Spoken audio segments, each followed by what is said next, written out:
Olá, começa agora o programa Trabalhador em Foco, esse programa que é uma realização do Movimento Sindical de Petrópolis através da união de diversos sindicatos que fazem com que eu consiga levar para você e de casa informações sobre o dia a dia de todos nós trabalhadores. Nesse momento de isolamento social e distanciamento social, eu tenho o prazer de conversar com o Dr. Roberto. A gente vai falar sobre vacinas. Eu estou aqui da minha casa, em Cascatinha, e o Dr. Roberto está onde, doutor?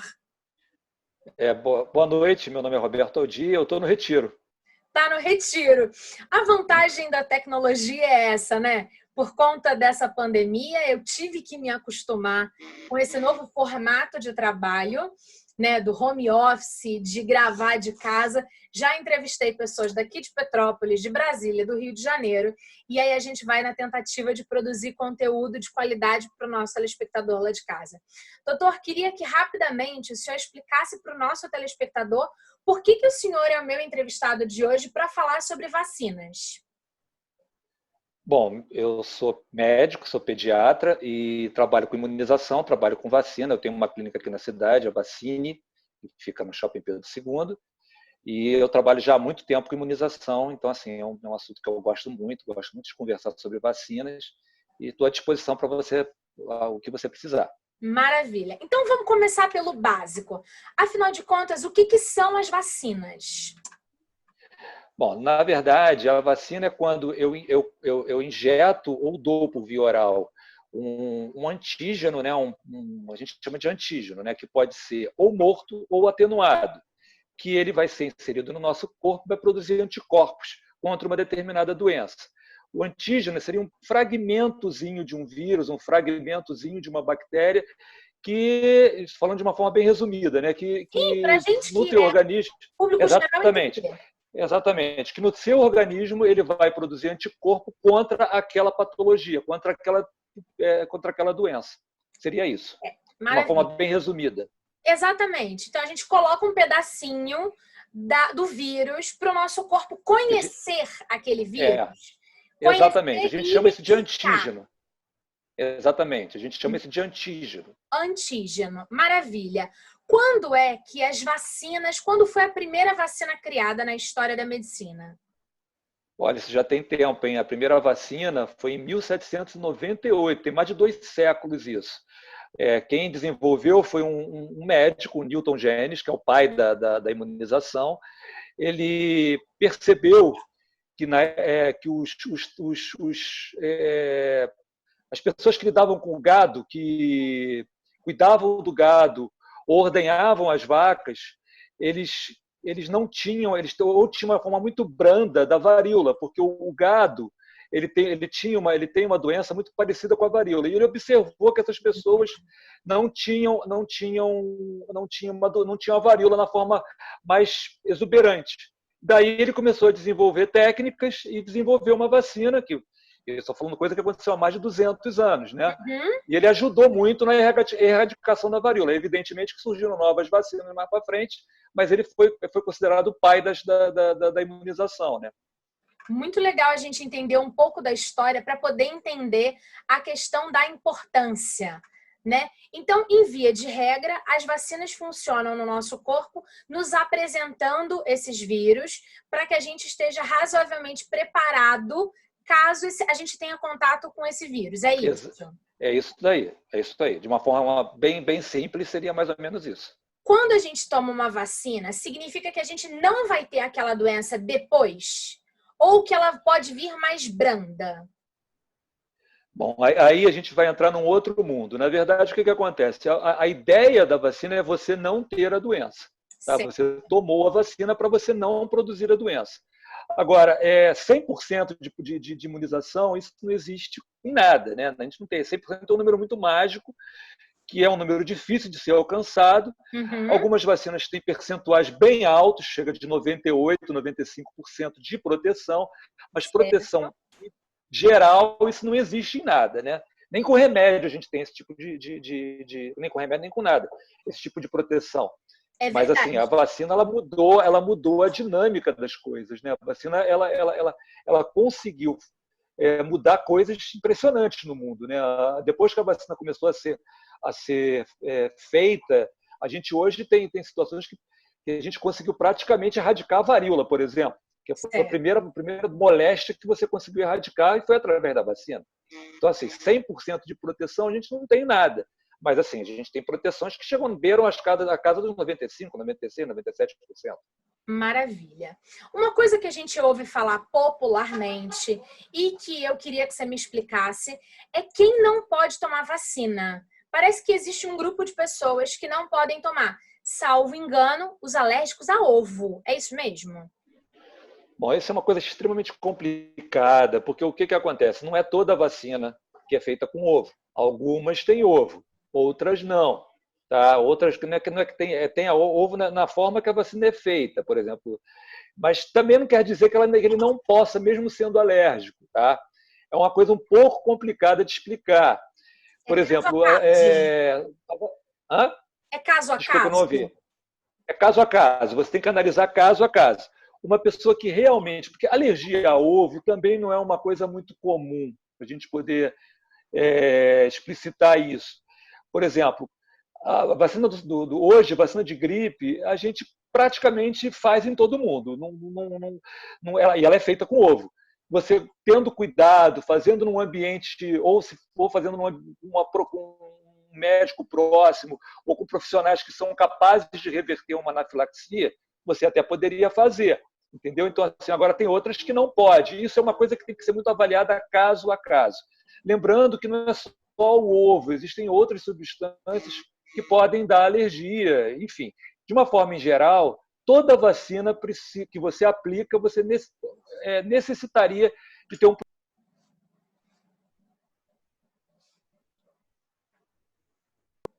Perdão.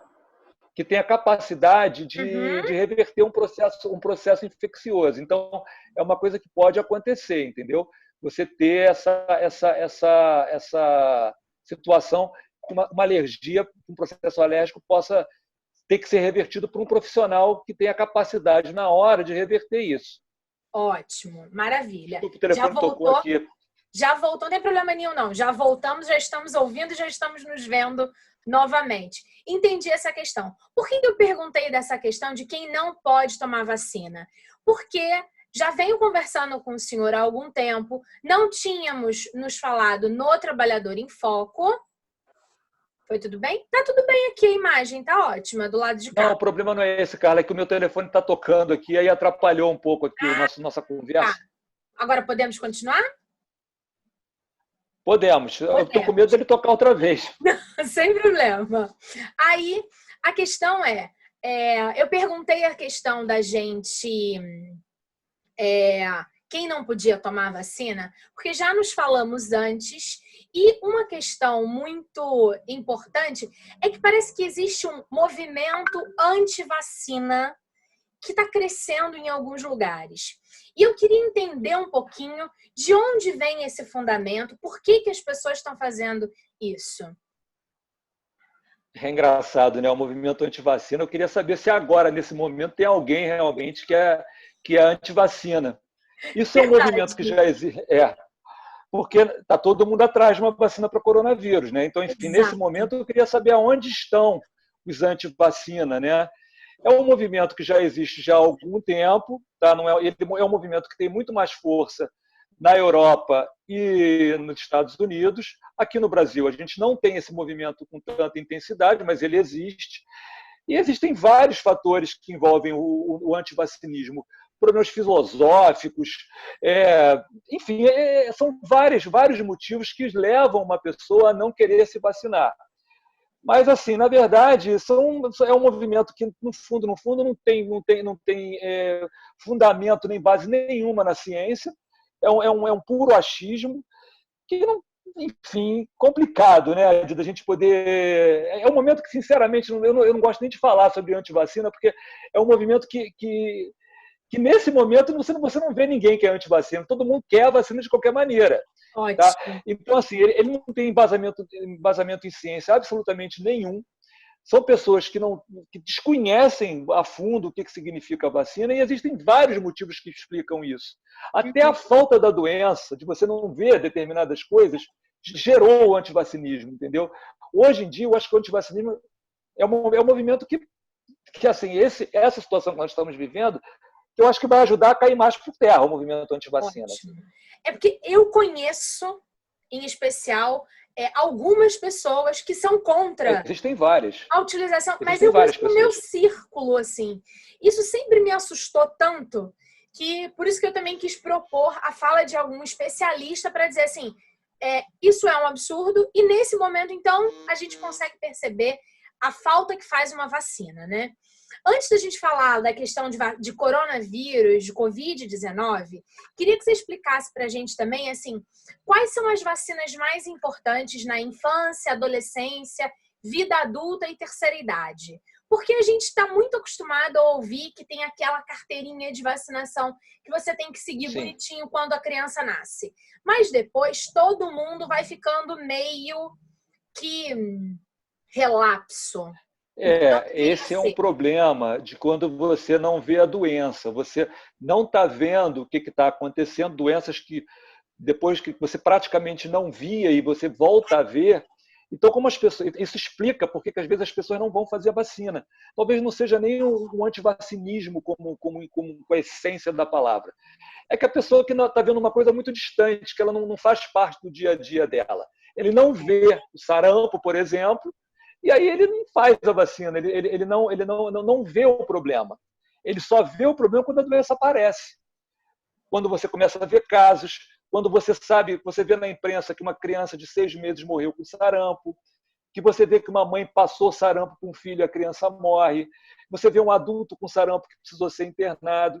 Então, são coisas que geram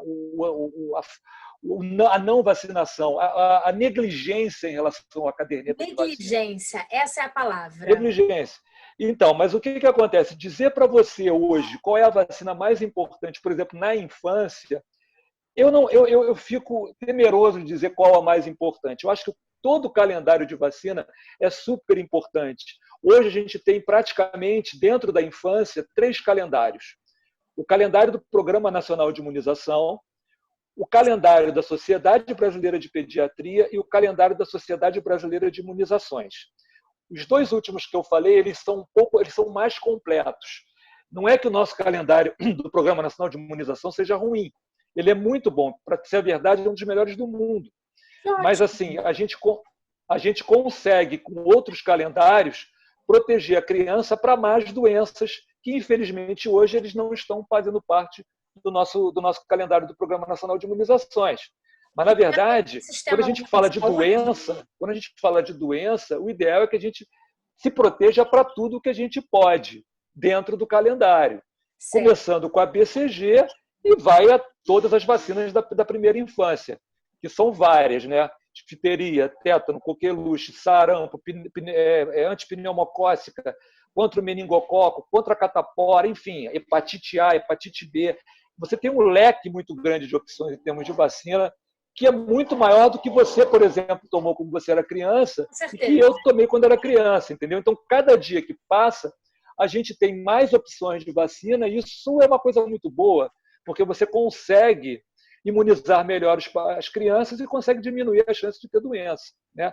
Isso eu estou falando em relação ao calendário da criança, que se prolonga, né? A gente, hoje em dia, a vacina não é coisa mais só para criança.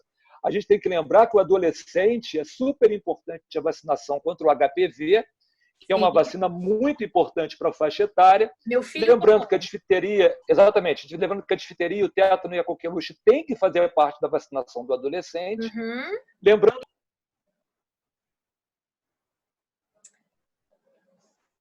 Tá mudo de novo, voltou. As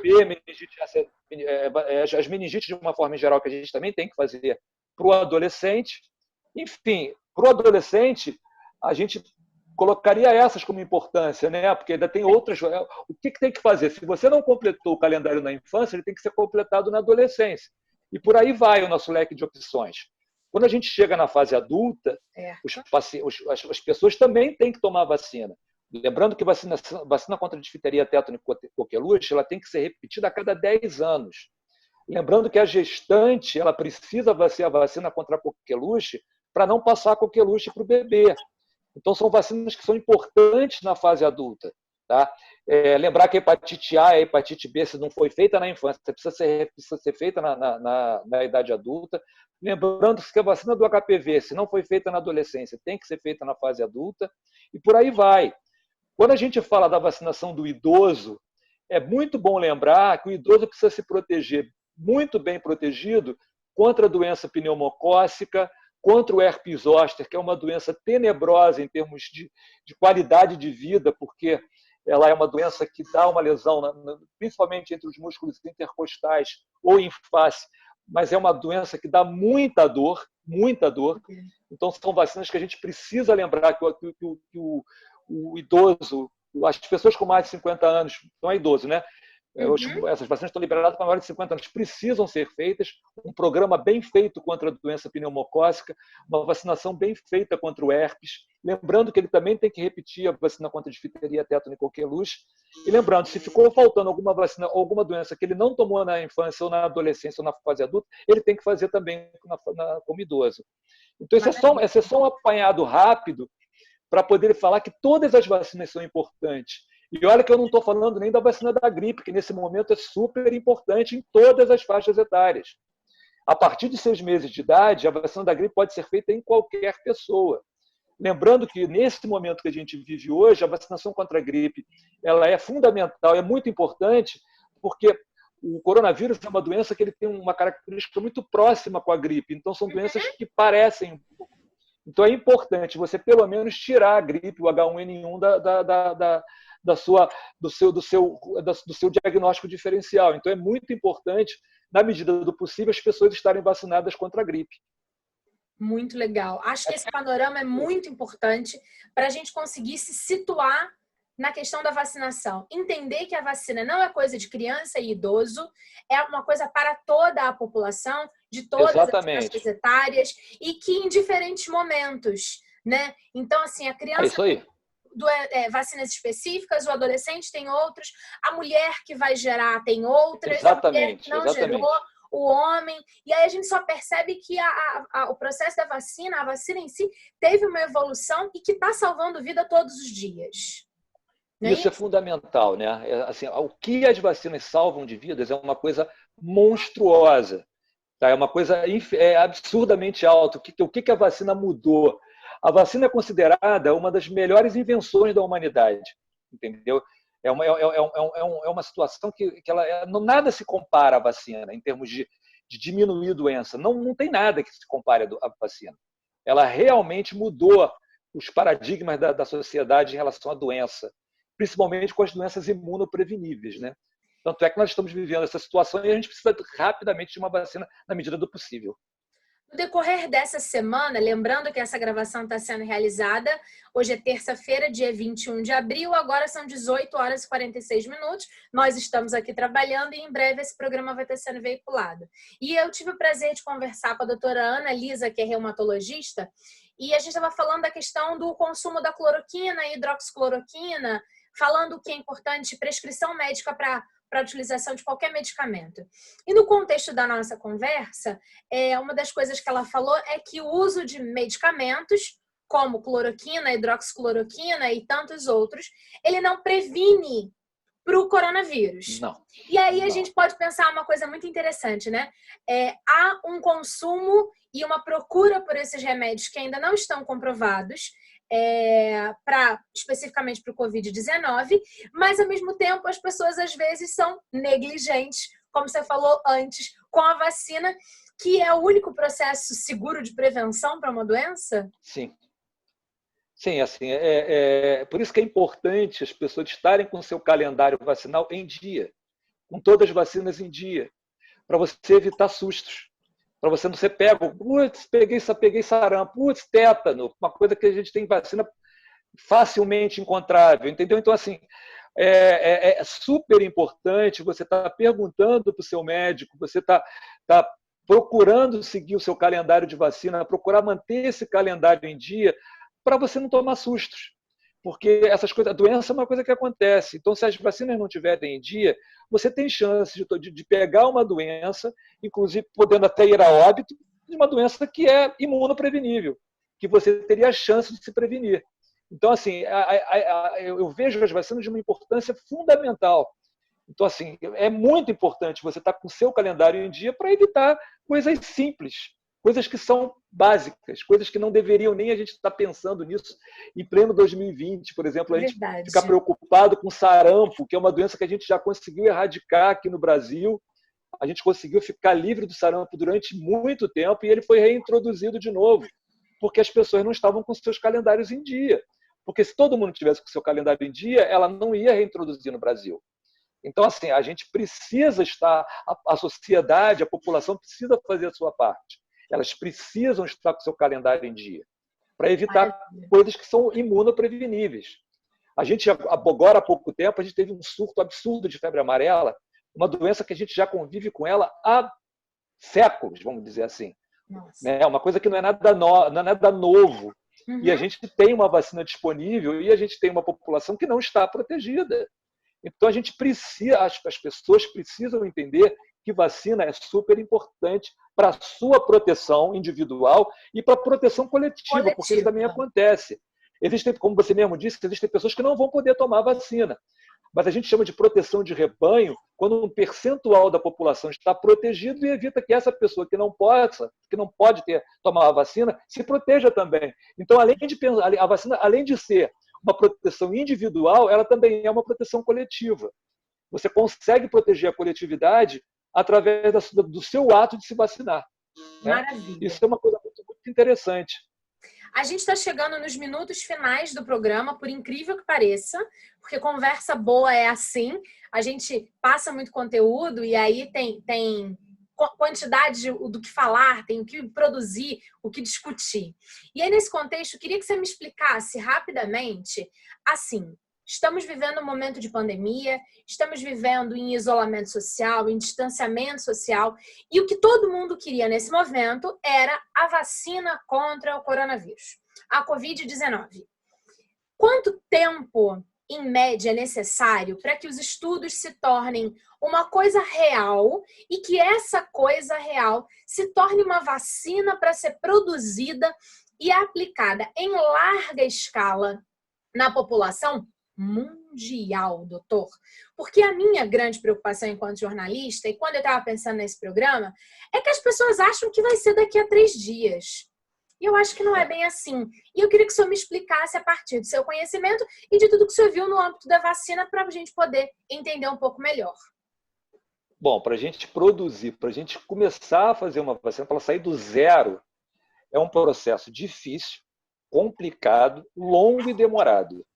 Em situações normais, em situações normais de temperatura e pressão, vamos dizer assim, se a gente hoje tivesse que desenvolver uma vacina para uma determinada doença qualquer, a gente vai começar do zero. Ela tem que passar por várias fases. Primeiro, fase 1, que é na bancada, é no laboratório, fazendo testes no vidro, in vitro, que a gente chama, né? Para ver se tem alguma... Como é que funciona isso, tá?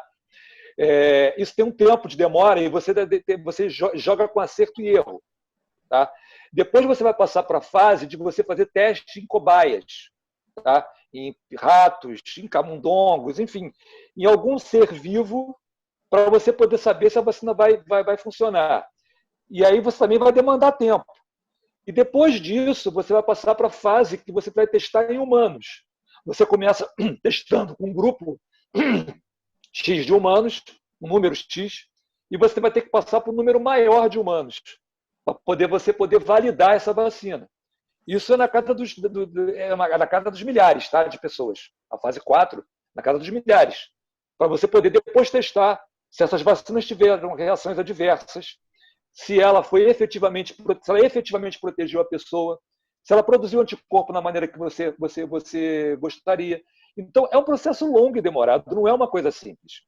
Eu diria assim, se você começando do zero, uma vacina, não com essa emergência que nós estamos vivendo hoje, eu diria que no mínimo 10 anos para você fazer uma vacina. A nossa situação é isso aí. A nossa situação hoje é incrível, né? Mas a situação que a gente vive hoje é uma situação de guerra. É uma situação de pandemia. É uma situação de guerra. Então, com certeza, etapas vão ser puladas aí e você vai ter que retardar o tempo para poder produzir a vacina.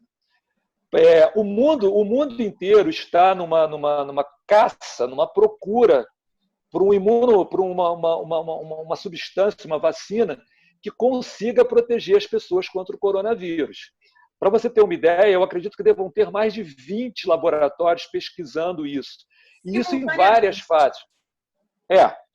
E até eu já andei sabendo que alguns laboratórios de ponta, estão se juntando, se Relacionando unindo. parcerias. Exatamente, fazendo parcerias para tentar diminuir, um passando informação para o outro, porque esse é um momento que a gente vai precisar de solidariedade. Uhum. Entendeu? Que as pessoas tenham condição de, entre si, ajudar para a gente, o mais rápido possível, produzir uma vacina. Que vai ter que ter um tempo mínimo, básico, para você poder produzir. Existem alguns laboratórios que já estão uns mais adiantados, outros mais para trás, enfim. Eu não acredito que a gente consiga ter uma vacina contra... Queira Deus que eu esteja errado, né? Queira Deus que tudo isso rapidamente a gente consiga, mas menos de 18 meses eu não acredito que a gente consiga ter vacina para a gente poder ter uma proteção melhor contra o coronavírus. Isso é um tempo que é uma estimativa no puro achismo, tá? Eu não tenho como ter isso para você. Não tem como número. precisar, mas a gente pode entender que, em via de regra, a gente está falando que demoraria 10 anos e que se o mundo inteiro se solidarizar no que diz respeito aos cientistas e também às empresas, talvez, quem sabe, 1 ano e meio a gente consiga ter, talvez aí, uma vacina contra essa doença enlouquecedora que nos prendeu todos em casa. Exatamente. O que acontece? O que eu falei que normalmente demora 10 anos, assim, depende muito da situação, entendeu? Eu falei assim, num número... Hipoteticamente. Mas a gente começa a entender que a gente está falando de uma coisa muito séria e que não é de uma hora para outra. Exatamente. A gente estava falando de uma substância que vai ser injetada no seu corpo para produzir anticorpo contra uma doença que você quer que ela te previna. Então não adianta proteger pela metade ou ou produzir anticorpo e te dar problema. Não pode ser assim. Então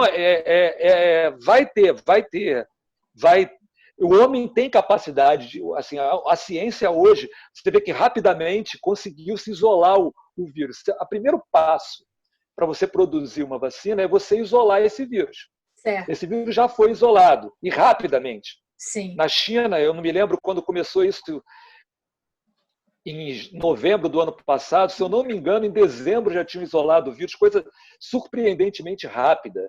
E rapidamente também conseguiram delimitar a questão do genoma, né? do código. Então, exatamente. Então, isso vai facilitar.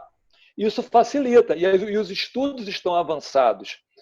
Existem, se eu não me engano, tem pelo menos 5 laboratórios que já estão em fase mais adiantada, eles até testando em humanos.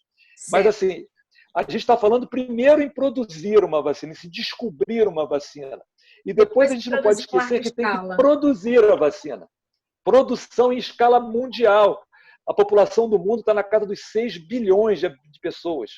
Então, assim, haja laboratório para produzir isso, entendeu? É uma coisa muito grande. Então, é uma população imensa que vai demandar tempo de você conseguir produzir uma vacina que proteja a todos com qualidade, né? É isso que todos nós desejamos, né?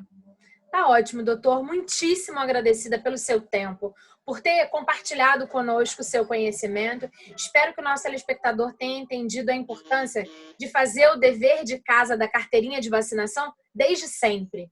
Se a carteira não está atualizada, é hora de atualizar para evitar outras doenças, não é isso? Exatamente. Eu acho que assim, eu queria nesses momentos finais passar uma mensagem. Uma é que as pessoas se preocupem com a sua carteira de vacinação. Que é extremamente comum a gente, na clínica, o adulto, a gente perguntar para um adulto, principalmente adultos e mais velhos, né? Cadê a sua carteira de vacinação? E as pessoas nem sabem o que é isso, né? Quer dizer, nem tem mais isso. Então, a carteira de vacinação é um documento que você tem que estar com ele sempre com você. Então, e sempre com você e, se possível, sempre em dia, para Certo. você se proteger de coisas básicas. Então, o que eu gostaria de passar para as pessoas, primeiro, que as pessoas se vacinem, que elas não tenham medo, que elas se imunizem, que elas se protejam, porque isso é um ato de proteção para si e para a coletividade. E outra coisa que eu gostaria muito de falar nesse momento é que as pessoas entendam realmente o que nós estamos vivendo, a situação difícil que nós estamos vivendo, que elas acreditem que essa doença é uma doença perigosa, é uma doença grave, que já está deixando sequelas em famílias, que já está tendo vários óbitos, que está se alastrando pelo mundo inteiro. Então, eu gostaria que as pessoas seguissem as orientações da Organização Mundial de Saúde, que no momento é para você ficar em casa. Isso. Evidentemente que tem pessoas que não podem ficar em casa. Claro. O médico, o profissional que trabalha num supermercado, enfim. Que é de fato essencial. Que é de fato essencial, que tem que, infelizmente, dar a sua contribuição nesse momento. Agora, se você não está nesse grupo, fica em casa, porque você evita a disseminação do vírus, você evita as aglomerações. É uma coisa tenebrosa a gente andar. Infelizmente, eu tenho que sair, eu tenho que trabalhar, é minha profissão, eu sou médico, e você vê a rua cheia de pessoas. É uma eu não sei se precisariam estar na rua nesse exato momento, mas o que a gente quer é que as pessoas entendam que esse momento é o momento de você participar ficando em casa. Maravilha. Entendeu? Sem ir para a rua. Porque eu acho que essa é a mensagem que eu gostaria de deixar, que as pessoas se protejam, se imunizem. Eu acho que nesse momento também, mesmo na pandemia, não deixar as vacinas das crianças ficarem atrasadas. Atrasou 5, 10 dias, vá lá que seja, mas dentro da medida do possível. Não deixa atrasar. Não vai fazer faz as vacinas, leva numa clínica, leva num posto, faz as vacinas, porque isso é de suma importância. Maravilha. Era isso que eu gostaria de falar. Muitíssimo agradecida, de verdade. Foi um prazer. E eu acho de verdade que assim que acabar essa loucura da pandemia, pelo menos a parte mais grave, vou lá na clínica para ver atualizar a minha carteirinha. Vai ser um prazer te receber, Carla. Tá bom? Obrigada, Falou. de verdade. Combinado. Um abraço grande. Obrigada para você que ficou ouvindo o nosso bate-papo, que participou aqui com a gente. A gente volta em breve com um novo programa. Um abraço grande. Até lá. Tchau, tchau.